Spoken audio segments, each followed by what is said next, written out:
오늘 우리에게 주시는 하나님의 말씀은 마태복음 28장 1절에서 10절까지 말씀입니다. 이 계시의 말씀을 통해서 하나님의 음성 들으시기를 바랍니다. 안식일이 다 지나고 안식 후 첫날이 되려는 새벽에 막달라 마리아와 다른 마리아가 무덤을 보려고 갔더니 큰 지진이 나며 주의 천사가 하늘부터 내려와 돌을 굴려내고 그 위에 앉았는데 그 형상이 번개 같고 그 옷은 눈같이 희건을 지키던 자들이 그를 무서워하여 떨며 죽은 사람같이 되었더라. 천사가 여자들에게 말하여 이르되 너희는 무서워하지 말라. 십자가에 못 박히신 예수를 너희가 찾는 줄을 내가 아노라. 그가 여기 계시지 않고 그가 말씀하시던 대로 살아나셨느니라. 와서 그가 누우셨던 곳을 보라. 또 빨리 가서 그의 제자들에게 이르되 그가 죽은 자 가운데서 살아나셨고 너희보다 먼저 갈릴리로 가시나니 거기서 너희가 배우리라 하라. 보라, 내가 너희에게 일렀느니라 하거늘 그 여자들이 무서움과 큰 기쁨으로 빨리 무덤을 떠나 제자들에게 알리려고 다름질할세 예수께서 그를 만나 이르시되 평안하냐 하시거늘 여자들이 나아가 그 발을 붙잡고 경배하니 이에 예수께서 이르시되 무서워하지 말라. 가서 내 형제들에게 갈릴리로 가라 하라. 거기서 나를 보리라 하시니라. 아멘. 생뚱맞은 질문 같은데요. 여러분, 솔로몬은 왜 아내가 1000명이나 되었습니까? 제가 절대 부러워서 그런 소리 하는 건 아닙니다. 여러분 오해하지 마십시오. 왜 그렇게 아내가 많았을까요? 타는 목마름 때문이었을 것입니다. 1000명 아내를 데리고 살아보니까 그 목마름이 사라졌을까요? 아마 처음에는 아내가 한 100명쯤 되면 이 목마름이 사라질 거라 그렇게 생각했을 겁니다. 그래서 빨리 100명을 채워야 되겠다. 100명쯤 차면 이 목마름이 사라지겠지. 그런 생각을 하고 100명 그러다가 어느 순간에 진짜 100명이 됐습니다. 근데 여전히 그 목마름이 사라지질 않는 거예요. 100명 가지고는 부족한가 보다. 한 300명 돼야 되나? 그래서 300명을 채웠습니다. 300명 돼도 목마름이 사라지질 않는 거예요. 500명쯤 있어야 되나 보다. 그러다가 결국은 1000명까지 된 겁니다. 아내가 1000명쯤 되었으면 이제 그 목마름이 사라졌을까요? 전혀 그렇지 못해요. 오히려 목이 타서 혓바닥이 말려 들어가는 것 같은 고통을 느꼈습니다. 여러분, 사람은 애초부터 쾌락으로는 만족할 수 없도록 하나님이 만들어 놓으셨어요. 사실 아무리 좋은 것도 몇 번 반복하면 권태가 찾아오죠. 그리고 권태가 오면 다 싫고 또 다른 것을 찾게 되어져요. 그러다가 솔로몬은 아내가 1000명이 넘어선 겁니다. 여러분, 1000명도 넘는 아내와 살아봤던 솔로몬이 전도서 1장 2절과 3절에서 이런 고백을 했어요. 제가 한번 읽어드릴 테니까 여러분들은 헛되다는 말이 도대체 몇 번이나 나오는지 한번 씌워보시길 바랍니다. 전도자가 이르되 헛되고 헛되며 헛되고 헛되니 모든 것이 헛되도다. 해 아래서 수고하는 모든 수고가 사람에게 무엇이 유익한가? 여기 헛되다는 말이 몇 번 나옵니까? 5번이나 나오죠. 이 헛되다라고 하는 히브리어는 헤벨이라고 하는 말이에요. 헤벨. 이 헤벨은요, 바람 혹은 숨 이런 말로도 번역이 되어집니다. 여러분, 추운 겨울에 밖에 나가가지고 숨을 쑥 내뱉으면 어떻게 되죠? 입김이 싹 생기죠. 근데 그 입김이 오래 갑니까? 순식간에 없어지죠. 헤벨이라고 하는 건 그런 거예요. 뭐 잠깐 있는 것 같은데 순식간에 다 사라지고 맙니다. 세상의 모든 것은 헤벨, 입김입니다. 숨입니다. 있는 것 같지만 금방 사라지는 것이에요. 그래서 시편 103편 15절과 16절에 인생은 그날이 뭐 같다고요? 풀과 같으며 그 영화는 들의 꽃과 같다. 인생은 풀과 같고 영화는 들의 꽃과 같다는 거예요. 그것은 바람이 지나가면 없어지려니와. 꽃이 만개했다가도요, 바람이 막 확 불어버리면 없어지는 거예요. 그 있던 자리도 다시 알지 못하더라. 완전히 없어져 버려가지고 이게 어디 있었지? 분명히 있었는데 찾아봐도 찾을 수 없을 정도로 완전히 다 사라져 버리는 거예요. 헤벨이라고 하는 건 그런 겁니다. 찾아도 찾을 수 없을 정도로 순식간에 다 사라져 버려요. 요즘 이제 봄 꽃들이 자꾸 만발하죠. 지난주에 벚꽃이 좀 폈죠. 그래서 뭐 여의도 윤중로에 사람들이 뭐 벚꽃 보러 간다고 그러던데 나도 갈까 했더니 벌써 끝났습니다. 야, 이 벚꽃이라고 하는 게 그렇게 화려하게 피우지만 순식간에 바람 한번 불면 다 없어져 버리죠. 요즘 운동 삼아 자전거 타시는 분들이 많이 계시는 것 같은데요. 여러분 자전거를 타보시면 이제 오르막길도 있고 또 내리막길도 있습니다. 오르막길을 오르려고 하면 열심히 이제 페달을 밟아야 되잖아요. 그래야 이제 바퀴가 굴러가면서 올라갑니다. 그런데 타고 가다 보면 내리막길도 나와요. 만일에 여러분 내리막길에서 바퀴의 속도하고 똑같이 페달을 밟아야 된다고 하면 엄청 바쁘겠죠. 굉장히 빨리 돌려야 될 겁니다. 그런데 자전거를 개발하신 분이 프리기어라고 그래가지고 내려갈 때 바퀴를 이 페달을 밟지 않아도 그냥 자동으로 쭉 내려가게 되어 있죠. 그러니까 타지 만일에 내려갈 때도 이걸 똑같이 바퀴 스피드하고 똑같이 맞춰서 굴려야 된다고 하면은 굉장히 힘들 겁니다. 내려갈 때도 있고 올라갈 때도 있을 때 스피드 조절을 할 수 있어야 돼요. 우리 인생도 마찬가지고 우리 몸도 마찬가지입니다. 올라가는 때도 있지만은 내리막길도 있어요. 전도서 12장 3절에서부터 5절 말씀을 한번 우리가 같이 봉독하려고 하는데 도대체 이게 무슨 말인가, 무슨 얘기를 하고 있는가 한번 곰곰이 생각하시면서 한번 같이 봉독하겠습니다. 시작. 그런 날에는 집을 지키는 자들이 떨 것이며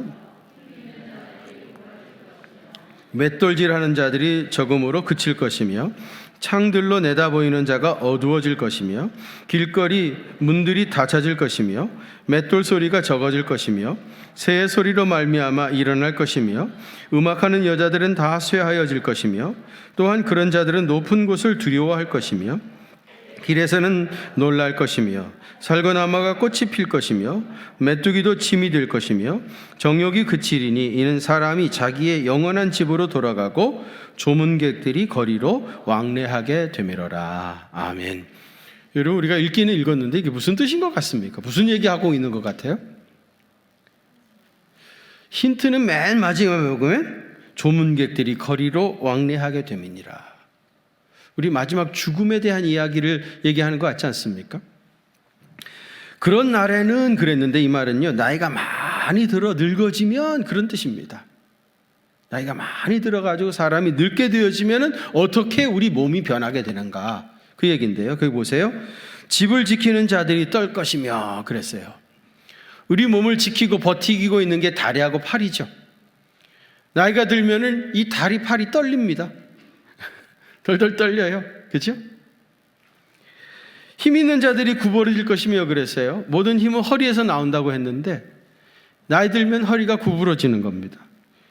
그래서 보기 흉하니까 어깨 피라고 허리 피고 다니라고 자기도 모르게 자꾸 이렇게 휘어집니다. 연세 드신 분 뒤에서도 봐도 저분이 연세가 얼마쯤 되셨는가 그 허리 굽은 것 보면 압니다. 또 맷돌질하는 자들이 적음으로 그칠 것이며 그랬어요. 이 맷돌질은 뭘까요, 여러분? 이빨로 음식을 이렇게 씹는 걸 맷돌질이라고 그래요. 맷돌질하는 자들이 적음으로 그칠 것이라 그 말은 뭐예요? 이빨이 상해가지고 다 없어진 겁니다. 나이 들면 이빨이 다 먼저 상하죠. 그 다음에 창들로 내다보는 것이 어두워질 것이며 그랬는데 이건 뭘까요? 에? 눈이 어두워지는 거죠. 어제 눈이 침침하고 어두워지는 거예요. 그 다음에 길거리 문들이 닫혀질 것이며 그랬어요. 이건 뭘까요? 문이 닫혀가지고 안 들리는 겁니다. 귀가 어두워지는 거예요. 귀가. 그래가지고 목사님 뭐라고요? 크게 좀 설교하세요. 젊은 분들은 시끄러워 죽겠다는데 나는 안 들려. 문이 닫혀가지고 안 들리는 거예요. 그 다음에 맷돌 소리가 적어질 것이요. 그래도요. 맷돌은 아까 음식물을 씹는 거라고 그래서 이게 적어진다. 이 말은 뭐예요? 식욕이 떨어진다 이거예요. 젊었을 때는 그렇게 먹어도 그렇게 맛있더니 식욕도 떨어지는 거예요. 또 새 소리를 인하여 일어날 것이며 이건 뭘까요? 새벽잠이 없어지는 거예요. 새벽잠이. 새벽에 일찍 일어나. 젊은 애들이 제일 싫어하는 겁니다. 일찍 일어나가지고 돌아다녀가지고 잠 못 자게 한다고. 가만히 좀 계시지. 새 소리를 인하여 일어날 것이며, 그 다음에 음악하는 여자들은 다 새해해질 것이며, 이건 뭘까요? 음악하는 여자들. 목소리가 달라지는 거예요. 목소리만 탁 들어도 이게 몇 살쯤 되신 분이구나 알죠? 나이 들고 병 들면 목소리가 제일 먼저 달라집니다. 목소리가 쇠해지는 거예요. 그 다음에 그런 자들은 높은 곳을 두려워할 것이며, 이건 뭘까요? 나이 들면 높은 곳에 올라가면 현기증이 일어납니다. 그래서 무서워서 못 올라가요. 어떤 분은 아파트 베란다에도 떨려가지고 못 간대. 떨어질까 봐. 또 길에서는 놀랄 것이며 그랬어요. 다리에 힘이 없어가지고 돌아다니는 게 싫어지는 거예요. 살구나무가 꽃이 필 것이며 그랬어요. 이건 뭘까요? 살구나무가 꽃이 필 것이. 머리가 하얗게 되는 겁니다. 머리에 살구나무가 꽃이 피는 하얗게. 저는 머리 색깔이 하얗게 되는 건 큰 문제가 아니라고 생각해요. 더 중요한 건 뭐죠? 빠지는 거죠. 색깔이 하얗게 된 건 뭐 염색이라도 하고 어떻게 하면 되지만 이거 빠지는 건 방법이 없어요. 제가 설교하기 전에 이 머리 정리하는데 상당히 애를 많이 씁니다, 여러분. 이거 정확하게 이게 다 카바를 해야 되기 때문에 이게 빗질의 예술이라고 하나요? 어쨌든 살구나무가 꽃이 필 것이며, 그 다음에 메뚜기도 짐이 될 것이며 그랬어요. 얼마나 힘이 없는지 메뚜기 드는 것도 힘들어. 과장도 대단하죠. 얼마나 힘이 빠져. 젊었을 때는 그냥 막 쌀 한 가마니도 들고 그랬는데 내가 왕년에 이제 메뚜기 드는 것도 힘든 거야. 손이 덜덜덜 떨리고. 그 다음에 정욕이 그치리니, 나이 들면 정욕도 사라지죠. 그리고 자기 영원한 집으로 돌아가고. 영원한 집이 뭐예요? 죽음이죠. 죽음을 의미합니다. 그리고 조문객들이 거리로 왕래하게 되미르라 그랬어요. 내가 죽었다는 소식을 듣고 문상객들이 찾아오겠죠. 사람이 나이 들면 이렇게 되는 겁니다. 집도 오래되면 여기저기 고장나기 시작하듯이 우리의 몸도 나이 들면 여기저기 문제가 생기는 거예요. 그래서 몸도 보수 공사를 해야 됩니다. 눈이 침침하니까 안경을 끼야죠. 젊었을 때는 시력도 좋았는데 나이 들면 침침하니까 안 보이니 어떡하겠어요. 안경도 끼고. 또 이도 다 없어져 버리니까 뭐 틀니도 하고 임플란트도 하시고 말이죠. 임플란트 한두 개 하다가 안 되면 이거 싹 뽑아내가 아예 전체를 틀니로 해가지고 엉엉엉엉 그러면서 살아야 되잖아요. 좀 서글퍼집니다. 다리가 달달달달 떨리니까 어떻게 해요? 지팡이 들고 다녀야 되는 거 아니면? 지팡이 짚고 다니는 거예요. 또 이 관절에 그 연골들이 다 닳아가지고 말이죠. 이게 뼈끼리 부딪히니 이게 얼마나 아프겠어요. 그래서 할 수 없이 인공뼈 거기다 집어넣잖아요. 수술하신 분들 많으시죠? 우리 60대 권사님들 거의 통관 의뢰처럼 다 그거 하시는 것 같아요. 한번 손 들어 보실래요? 심장에다 스탠스 박은 사람들도 많고요. 어떤 사람이 이 심장이 자기 힘으로 스스로 못 뛰어. 그래가지고 심장 박동기라는 걸 여기다 달고 다닙니다. 많은 건데 쇠거든요. 기계입니다.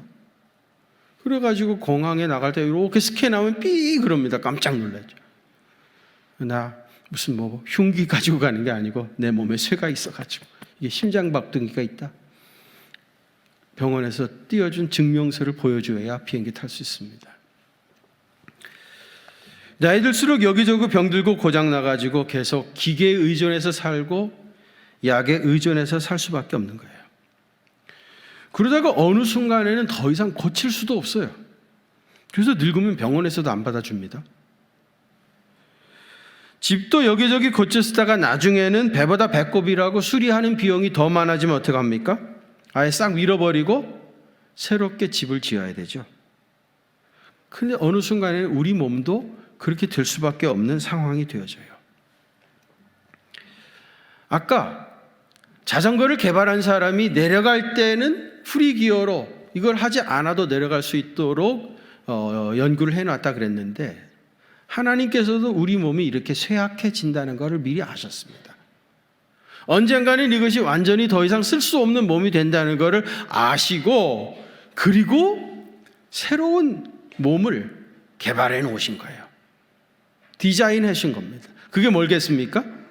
그게 부활체입니다. 우리 육신의 몸은 결국은 그렇게 사라지고 없어질 것이지만은 그것으로 끝나는 것이 아니라 우리 주님이 새롭게 마치 헌 집을 다 부숴버리고 새 집을 짓는 것처럼 우리에게 부활체, 새로운 몸을 우리에게 주시는 거예요. 고린도전서 15장 42절에서부터 44절 한번 같이 봉독하시죠. 시작. 죽은 자의 부활도 그와 같으니 썩을 것으로 심고 욕된 것으로 심고 영광스러운 것으로 다시 살아나며 약한 것으로 심고 강한 것으로 다시 살아나며 육의 몸으로 심고 신령한 몸으로 다시 살아나니 육의 몸이 있은즉도 영의 몸도 있느니라. 아멘. 이 몸은 낡고 썩고 없어지겠지만 썩지 아니할 몸으로 다시 살아나게 되어져요. 욕된 것으로 심고 영광스러운 것으로 다시 살아나고요, 약한 것으로 심고 강한 것으로 다시 살아나고요, 육의 몸으로 심고 신령한 몸으로 다시 살아나나니 육의 몸이 있은즉, 분명히 여기 육의 몸이 지금 있죠. 이것이 있은즉 또 뭐도 있다고요? 영의 몸도 있다, 부활체도 있다, 그 말입니다. 아멘입니까? 예. 우리 주님께서 우리를 위하여 부활체를 연구해 놓으셨고 디자인하셨고, 결국은 이 몸이 다 늙어 없어지면 부활의 몸으로 회복하신다, 그 말입니다. 여러분, 지구상에 종교가 한 3,000개 정도 된다고 그래요. 대표적인 종교도 여러분 잘 아시지만 그거 말고도 이제 종교가 한 3,000개 정도 굉장히 많습니다. 그런데 그 많은 종교들이 왜 죽음은 오는 것이며, 그리고 죽음 이후에는 어떻게 되는지 그걸 제대로 대답하는 종교가 없어요. 그래서 세상 사람들이 말하는 죽음에 대한 해석 중에서 그래도 약간 흥미가 있는 것은 불교에서 말하는 윤회사상입니다. 윤회사상이라는 게 뭐죠? 사람들이 선악간 행한 정도에 따라 가지고 생과 사를 반복한다는 것이 윤회죠. 이 윤회를 계속 하다가 도를 터득한 사람은 해탈이라고 해가지고 열반의 세계에 이르게 되어집니다. 그래서 살아있는 동안에 무와 경지에 이르는 이 도를 터득을 해야 윤회를 그치고 극락세계로 들어간다. 그렇게 이제 불교에서 말하는 겁니다. 이 사람들은 죽는 이유도 제대로 모르고 죽음 이후에도 어떻게 되는지 잘 모르니까 그냥 세상은 계속해서 돌아가고 있는 것이다, 한없이 이렇게 돌아가고 있는 거다. 그래서 윤회 사상을 말하고 있는 겁니다. 그러나 우리 기독교는 죽음의 이유와 그 결과, 그리고 이것을 이겨내는 것을 아주 분명하게 말하고 있죠. 우리 기독교 복음의 핵심이 그거 아닙니까? 처음 사람 아담에게 하나님께서 말씀하셨죠. 창세기 2장 17절입니다. 선악을 알게 하는 나무의 열매는 먹지 말라. 네가 먹는 날에는 반드시 어떻게 된다고요? 죽으리라. 이것을 먹으면 반드시 죽는다. 그런데 아담은 이 하나님의 계명을 저버리고 그 선악을 알게 하는 나무의 실과를 먹었습니다. 결국은 하나님의 뜻을 저버리고 불순종함으로 죽음이 임하게 된 거예요. 그래서 아담 이후에 모든 사람이 이 죽음이라고 하는 것에 갇혀서 거기를 헤어나오지 못했어요. 인류의 모든 사람이 다 죽는 이유는 뭐예요? 죄 때문입니다. 그러나 예수님께서 이 죽음을 이기고 천국에 이르는 문을 활짝 열어주신 것이죠. 그것이 오늘 사망 권세를 이기시고 부활하신 것이고요, 부활하심을 믿는 모든 그리스도인들은 주님과 함께 부활에 동참하게 되어져서 이 썩을 몸이 없어지고 아까 말씀드린 부활의 몸으로, 신령한 몸으로 거듭나게 되어지는 거예요. 부활체를 입게 되어지는 겁니다. 주님만 부활하신 것이 아니고 주님의 부활을 믿은 모든 그리스도인들이 주님과 함께 부활에 동참하게 되어지는 거예요. 그래서 주님과 영원히 살게 되는 거죠. 여러분, 철로 역정을 쓴 존 버년 말입니다. 이분이 아주 우연한 기회에 회심을 하게 됐다고 그래요. 한 번은 길을 가는데 연세가 아주 높으신 할머니들 몇 분이 이렇게 둘러 앉으셔가지고 무슨 얘기를 하는데 너무 아주 진지하게 막 얘기를 서로 주고받는 겁니다. 존 버년이 궁금해가지고 이분들이 도대체 무슨 얘기를 하고 계시는가 그 옆에 쭈그리고 앉아가지고 가만히 들었어요. 들어보니까 이분들이 자기가 하나님께 받은 은혜, 하나님께서 그에게 베풀어 주신 은총, 이런 것들을 막 얘기하는데 막 서로 열심히 얘기하는데 연세가 높으셔가지고 이제 곧 돌아가실 분 같은데 그들의 얼굴이 꼭 천사와 같은 기쁨이 있더라는 거예요. 주님께 받은 은혜를 나누는데 그 연세 높으신 어른들이 천사와 같은 밝은 표정이더라는 거예요. 그분들의 그 밝은 얼굴을 보면서 이 존 버년의 가슴이 뜨거워진 거예요. 죽음을 이기고 죽음을 물리치고 하늘을 소망하면서 누리는 그 말할 수 없는 평강, 그 기쁨, 그것이 존 버년의 가슴을 때렸던 겁니다. 여러분, 그것이 놀라운 능력이 되었던 겁니다. 여러분, 우리 부활신앙을 가진 우리 기독교는요, 기쁨의 종교입니다. 우리 기독교는 기쁨의 종교예요. 뭐라고요? 기쁨의 종교입니다. 아멘입니까?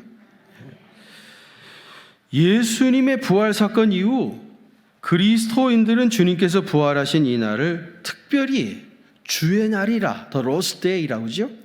라틴어로는 도미니카라고 해요. 도미니카, 주의 날. 우리 주님이 부활하신 이 날을 얼마나 특별하게 구별했는지 몰라요. 당시에는 이제 유대교의 영향권 아래 아직 있었기 때문에요. 그 유대인들은 토요일, 안식일 날 유대 회당에 모여가지고 예배를 드렸죠. 그래서 초대교회가 토요일에 예배를 드렸었습니다. 안식일 날. 토요일 날 모여가지고 예배를 드리고 그 다음날 안식 후 첫날 새벽에 주님이 부활하셨잖아요. 이 날이 주의 날, 도미니카잖아요. 이 부활의 기쁨을 이들이 누리기 위해서 이 주일날 또 모인 거예요. 또 모여가지고 뭐 했겠어요? 잔치한 거죠. 주님이 다시 사셨다, 그 부활의 기쁨을 나누기 위해서 잔치한 겁니다. 잔치하기 위해서 주일날 또 모인 거예요.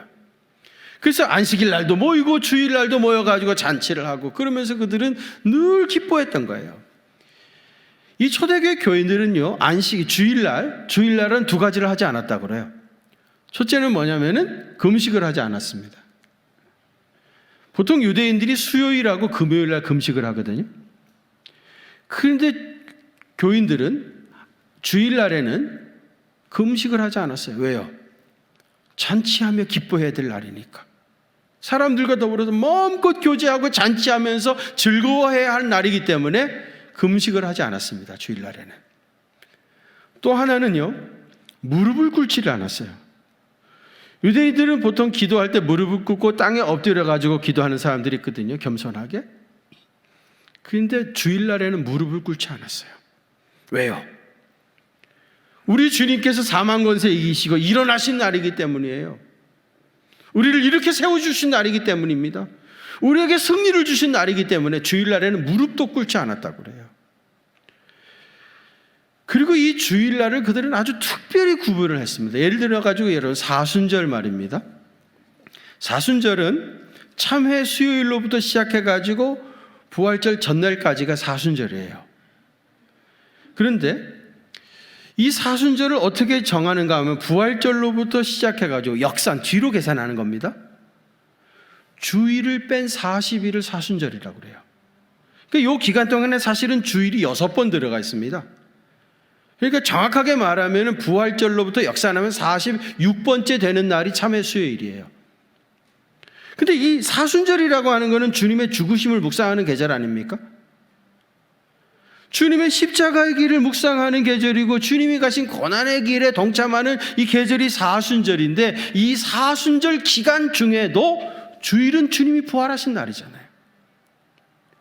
이날은 기쁨의 날이잖아요. 그래서 사순절에서 주일을 빼는 겁니다. 그래서 사순절은 부활절로부터 역산해서 주일을 뺀 40일을 사순절이라고 하는 거예요. 여러분, 우리 기독교는 이렇게 주님의 부활을 중요하게 생각한 겁니다. 예수님이 부활하심으로 말미암아 우리 기독교회가 생겼고요, 우리 교회는 이 부활의 기쁨을 누리는 기쁨의 종교입니다. 아멘입니까? 그러니까 여러분, 신앙생활하는 사람들에게는 이런 기쁨이 있어야 돼요. 혹시 여러분들 표정이 너무 어두우신 분들은 빨리 회개하시고 예배를 마치고 집으로 돌아갈 때는 밝은 표정으로 집으로 가시길 바랍니다. 아까 얘기 들었죠? 존 보녀는 할머니들의 그 밝은 표정, 천사와 같은 미소를 보고 회개하고 거듭났습니다. 위대한 하나님의 종이 됐던 거예요. 우리 예수 믿는 사람들은 얼굴 표정에 대해서 책임을 질 수 있어야 됩니다. 근데 웃는 것도 이게 잘 안 돼요. 그래서 제가 매주일 연습시키잖아요. 활짝 웃으시면서. 앞뒤 계신 분들하고 예수는 우리의 소망이 되십니다. 자꾸 웃는 연습을 해야 웃는 근육이 발달합니다, 여러분. 진짜예요. 웃는 근육이 발달해야 결정적인 순간에 잘 환한 미소를 지을 수 있어요. 우리 기독교는 기쁨의 종교. 아멘입니까? 그래서 데살로니가전서 5장 16절에 보면 항상 기뻐하라. 항상 기뻐하라. 야고보서 1장 2절에 보면 너희가 여러 가지 시험을 당하거든 온전히 기쁘게 여기라. 시험을 당하거든, 시험도 있다 이 말입니다. 아예 시험 없는 세상이 아니에요. 우리 예수 믿는 사람이라 할지라도 시험을 당하거든 온전히 기쁘게 여겨라. 그 시험보다 더 큰 기쁨을 가지라. 그래서 그 기쁨으로 시험을 이기는 거예요. 그런 기쁨이 없으면 시험을 못 이겨요. 여러 가지 시험을 당하거든 온전히 기쁘게 여겨라. 로마서 5장 3절에 보면 우리가 환난 중에도 뭐 하나니? 즐거워하나니. 환난이 있지만 환난 중에서도 즐거워하라. 우리 기독교는 기쁨의 종교이고요, 우리 주님이 사망 권세를 이기시고 부활하신 부활의 종교이기 때문에 환난 중에서도 즐거워하라. 우리 예수 믿는 사람들은 이런 기쁨뿐만 아니라 차원이 다른 또 다른 기쁨이 있습니다. 하박국 선지자는 하박국 3장 18절에서 나는 여호와로 말미암아, 누구로 말미암아? 여호와로 말미암아 즐거워하며 나의 구원의 하나님으로 말미암아 기뻐하리로다. 즐거워하고 기뻐하는 이유가 뭐예요? 여호와로 말미암아, 구원의 하나님으로 말미암아. 무슨 일이 잘 되어지고 계획했던 대로 잘 풀려서 기뻐하는 것이 아니고 여호와로 말미암아, 구원의 하나님으로 말미암아, 하나님 때문에 기뻐하는 거예요. 이게 우리 그리스도인들의 가장 신령한 기쁨입니다. 변하지 않는 기쁨입니다. 느헤미야 8장 10절에서는요 근심하지 말라, 여호와로 인하여 기뻐하는 것이 너의 몸이 뭐가 된다고요? 힘이니라 그랬어요. 말도 안 되는 오늘. 여호와로 인하여 기뻐하는 것이 너희 힘이니라. 여러분, 진정한 힘은 어디서 나옵니까? 여호와로 인하여 기뻐하는데, 주님 때문에 기뻐하는 것으로부터 힘이 나오는 거예요. 그 힘으로 모든 어려움을 이겨내는 겁니다. 그 힘을 가지고 부활의 증인으로 살아가게 되어지는 거예요. 제가 오늘 설교의 제목을 무거운 발걸음과 뛰는 다름질이라, 그렇게 제목을 붙였어요. 제목이 마음에 드십니까? 여러분, 이 제목을 붙이는데 제가 1시간을 묵상을 했습니다. 이런 제목이 그냥 나오는 게 아니에요. 제가 머리가 워낙 안 좋으니까 이 안 좋은 머리 가지고 이런 문장, 이런 제목을 붙이려고 하는데 시간이 1시간 걸려요. 무거운 발걸음과 뛰는 다름질. 왜 이런 제목을 붙였는가 하면은요, 오늘 본문 1절에 보면은 안식일이 다 지나고 안식 후 첫날이 되려는 새벽에 막달라 마리아와 다른 마리아가 무덤을 보려고 갔더니 그랬어요. 이 막달라 마리아와 다른 마리아가 안식 후 첫날 새벽에 무덤을 향해서 걸어가는 그 발걸음이 느껴지십니까? 금요일날 오후에 예수님을 급히 무덤에 모셨는데 제대로 시간이 없어가지고 모시지도 못한 거예요. 그 다음날은 안식일이니까 꼼짝도 하지 못하고, 그래서 안식 후 첫날 새벽에 우리 주님께 다시 향품이라도 더 부어드리려고 그 무덤으로 가고 있는 거예요. 그 무덤은 지금 군인들이 지키고 있잖아요. 우리 주님이 돌아가셨고 그 무덤을 향하여 갔던 그 마리아들의 발걸음이 얼마나 무거웠겠습니까? 이때 천근만근이라고 그러나요? 거의 질질 걸음을 끌어가면서 그 무덤으로 갔어요. 그렇게 갔던 마리아인데 10절 한번 같이 봉독하십시다. 시작. 이에 예수께서 이르시되 무서워하지 말라. 가서 내 형제들에게 갈릴리로 가라 하라. 거기서 나를 보리라 하시니라. 아멘. 예수님께서 부활하셔가지고요, 제자들에게 빨리 달려가서 갈릴리로 가라고 하라. 거기서 나를 만나게 되리라. 여러분, 그 예수님을 만나고 나서 이 막달라 마리아와 다른 마리아가 제자들에게 가던 그 걸음은 어떻게 됐을 것 같아요? 달려갔지. 천천히 갈 수 있었겠습니까, 여러분? 그냥 막 달려간 겁니다. 그렇게 무거운 걸음으로 갔던 이 마리아가 돌아올 때는 달려갔습니다. 이 중간에 무슨 사건이 일어난 겁니까? 부활하신 주님을 만난 거예요. 여러분, 부활하신 우리 주님을 만나게 되면 이 발걸음이 달라집니다. 그렇게 천근만근 무거운 인생의 짐을 지고 살아갔던 사람이 부활하신 주님 만나게 되시면 뛸 듯 기뻐가지고 도저히 걸어갈 수 없는 사람이 되어져 버리는 거예요. 다름질하고 달려가서 이 기쁨의 소식을 전하지 않을 수 없는 거예요.